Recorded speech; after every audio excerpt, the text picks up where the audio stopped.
What is the fun criterion? My question really is, whenever you give this advice of, oh, what should I do? You should follow the fun, it seems like you're saying something epistemological instead of just like, this is David's life advice. Yes, well, far be it from me to give life advice. That would be terrifying. But the fun criterion is epistemological, yes. We'll start out by recognizing that there are many more kinds of ideas in the mind than sort of are recognized in everyday speech or were recognized by traditional philosophy. We don't just have, for example, beliefs and emotions. We have a complex menagerie of ideas in our mind which interact with each other and which are all many of them are absolutely necessary for thinking and for solving problems, creating knowledge. In particular, the three categories that are very important are the explicit ideas, that is the ones that can be expressed in a language, ordinary language like English. And then there are the inexplicit ideas which can't be expressed in language, like, for example, when you're playing tennis and the ball is heading towards you and you're thinking, oh, it's going to go out now. No, it isn't. I better run for it, that kind of thing. The words, it's going to go out now, do not appear anywhere in your mind while you're doing that. And yet it is knowledge that you're creating. You're creating a theory about where the ball's going to strike. Then you're correcting the theory and you're doing all the things that error-correcting thinking does without expressing it in sentences or words. So that's inexplicit thinking, and you're using inexplicit knowledge. There's also, but it's conscious. You are conscious that something is happening there, and if you were asked afterwards, what were you thinking? Then you might say, I thought it was going to land in this place, but it actually landed in that place. There's also unconscious, where in no sense are you aware of thinking or knowledge there. But it's still going on. But it's still going on, and it's necessary. These categories are approximate, and one important thing is that explicit ideas always have a large inexplicit component. My favorite example is grammar. So we speak according to the rules of grammar, but if you're asked what they are, you either don't know them or you think you know them, and then somebody tells you a sentence which meets your stated criterion and you know that it's wrong. So we have inexplicit ideas regulating our speech, our explicit speech. If we want to recognize that all these different kinds of ideas, and that's just only three major ones I mentioned, if they all contribute to the growth of knowledge, then we have to apply, if we're Popperians, we have to apply the same theory of knowledge to all of them. For example, none of them are ever justified. All of them can be mistaken. All of them we expect generically to be mistaken. All of them are corrected by a process of problem solving with conjecture and criticism. All that sort of thing applies to all the different kinds of knowledge. And as I just said, they are all needed. They all participate actually in any significant kind of thinking. When we have a problem, when something goes wrong, it may in general be, and we try to identify what the ideas are that are conflicting with each other, that constitute the problem. It may be that the explicit theory that we recognize as part of the problem, one of the explicit theories is actually false. Like we think, how come it was so tiring to go to the post office? Well, actually, the post office, you think the post office is nearby, but that's an illusion. It's actually quite a long way away. So that would be a rare example, maybe unrealistically rare, of you having an explicit theory that conflicted with another explicit theory, and one of them was false and the other one was true, and you can realize that by criticism. But more often, there are more theories than that involved, more ideas than that involved, and some of them will be inexplicit and some of them will be unconscious. Now You said theories and then you corrected it to ideas. Is that because people don't think of emotions as theories? Yes, you do? there is no good terminology that expresses this unified concept of all the entities that are interacting in a mind. Maybe because of the history of how I came to these ideas, I tend to call them theories in my own mind. But I think ideas is perhaps a broader category for most people. It's more natural. But there's also desires and feelings. So these ideas include desires and feelings and all sorts of things that don't have names and so on. It's just everything that can affect one's thought processes, whether you know about it or not, and so on. So it could be that the reason that you have this problem is not any of the explicit theories that you think are part of it, even if you were perfectly accurate about what the explicit theories in conflict are.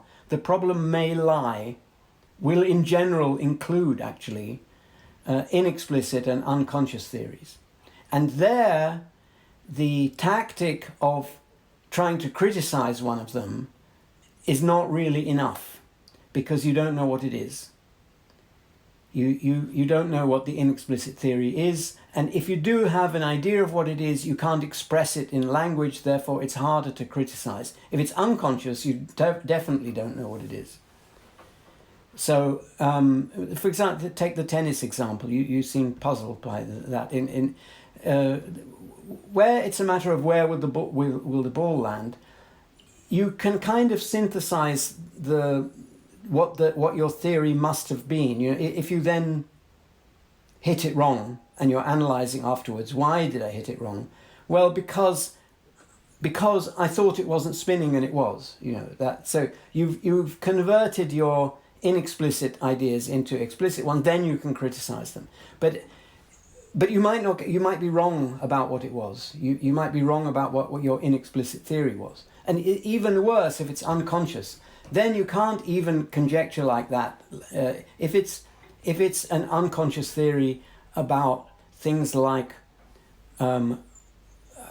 what it means to you to win, and how important it is to look good, and that kind of thing, which are not, you're not consciously aware of, but they might be affecting you.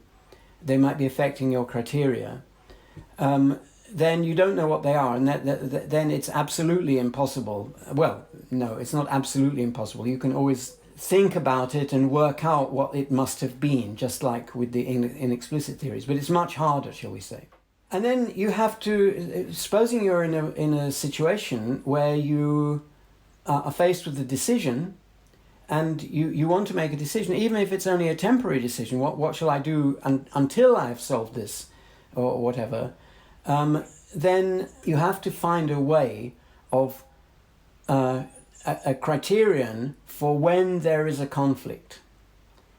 When it's two explicit theories, it's obvious, or fairly obvious, when there is a conflict. When it's an inexplicit theory, it's harder. When there's an unconscious theory in conflict with explicit theories, or two unconscious theories, or five of them, all in conflict with each other, then it affects you via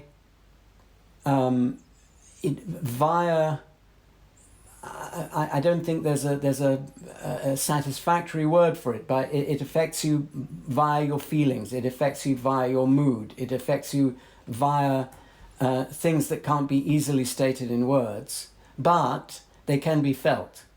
So you think you want to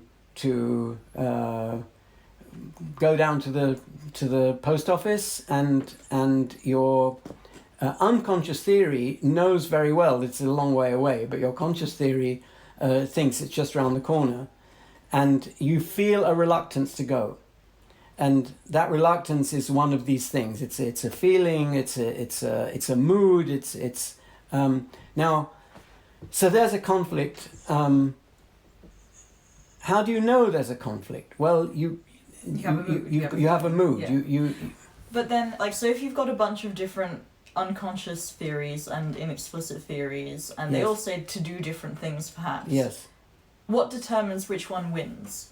That's where the fun criterion comes in, because you can imagine several different kinds of criteria that one might use, and several very widespread criteria, several criteria are in common use, and they are irrational or anti-rational in Popper's and my sense, respectively. So a common criterion is to try to disregard everything but your explicit theories. You say, for example, this is beginning to feel bad, but I have worked out, or my self-help book says, or my exercise guide says, or my trainer says, no pain, no gain, and so ignore the pain. Of course, I'm referring to psychological pain. Ignore the psychological pain. Just do the thing. Which thing? Well, it's always the thing designated by your explicit theory, according to that. And that's just a mechanical criterion for choosing between theories, and therefore is irrational. Theories have to be judged by content, not by where they came from or any attributes of theirs that aren't content. So another theory, kind of opposite of that theory, is what you might call the romantic stance, which is to say explicit ideas are just conventional decoration. They're not really human, they don't really mean anything. What's really important is feelings. And so what you do if you adopt that idea is you try to reach into your feelings and follow them. Now, this, of course, it's impossible. So first of all, it's irrational, because again, it's just like the other theory of following your explicit theories. It's just choosing between theories according to an irrelevant criterion, compulsively. Why is that irrelevant? Because it doesn't look at the content.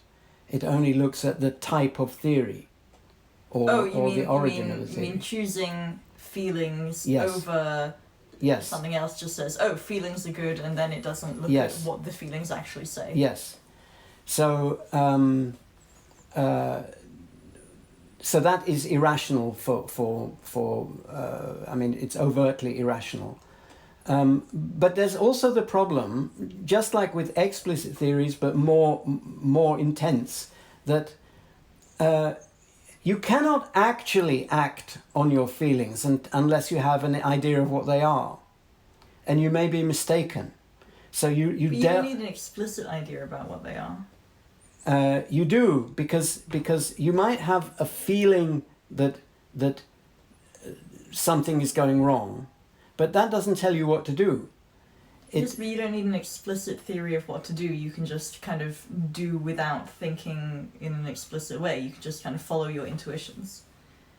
You might need a conscious theory, but you don't need an explicit one. Well, you need a conscious theory, but so supposing you're doing a thing, you're going to the post office, and suddenly a nameless dread comes over you. So you might say, okay, well, in that case, do whatever doesn't cause the nameless dread. Well, you don't know. You might turn around and start going back home, and the dread gets worse. You need a theory. As soon as you are instructing your legs to move in one direction rather than another, you have, yes, as soon as you've deliberated and caused your legs to do one thing rather than another, you have an explicit theory. You can do deliberation via intuition. Okay, well, at the very least, it's very close to the borderline of explicit, because if someone asks you, what have you decided to do? You'll say, I've decided to turn around. The point is, you need some knowledge. It's not enough to see that there's a problem, because there's an infinite number of things you might do when you feel the nameless dread going to the post office. So that means that you've got to create new knowledge in an area where inexplicit or unconscious theories are conflicting with explicit ones. You have all sorts of theories, all sorts of ideas which are in conflict in your mind. To solve this, you need conjecture, criticism, error correction in order to solve the problem. And in general, you need to create new knowledge. And how do you do that if you can't translate the theories into the same language, into either the explicit, the inexplicit, or the unconscious language? How do you do that? And how do you know when you've done it? Well, you know when you've solved it, because you no longer feel nameless dread. I mean, you might not have solved it completely, but at least you've solved the immediate problem. So you would have to do some unconscious conjecture and some inexplicit conjecture, as well as some explicit conjecture, and the same for criticism, all of them.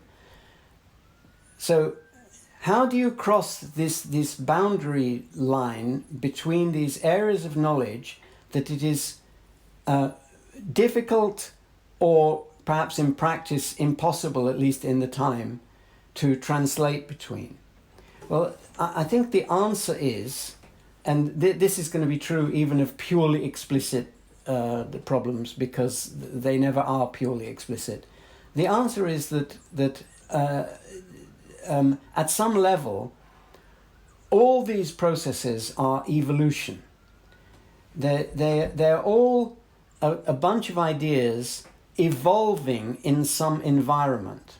And like in biology, the environment consists largely of other ideas. But in the mind, in genes, there is only one kind of idea, which is the gene.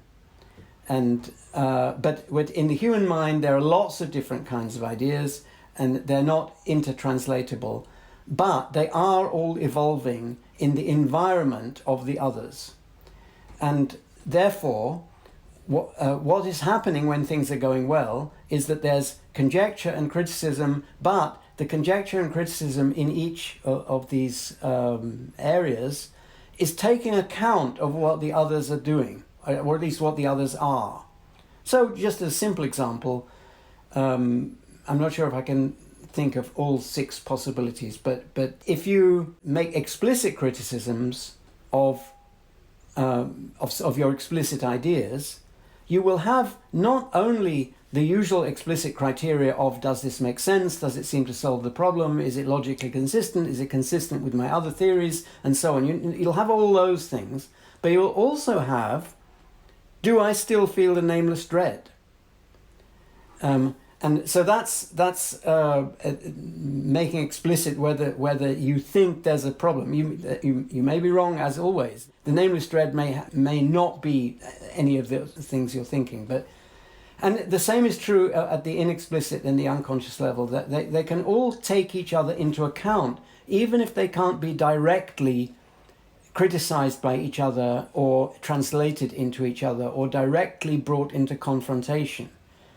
The explicit ideas can be directly brought into a confrontation by things like logic and by experiment. But in general, ideas affect each other by evolution. So you want to get into a state of mind where they're all affecting each other. And when they're all affecting each other, you are having fun.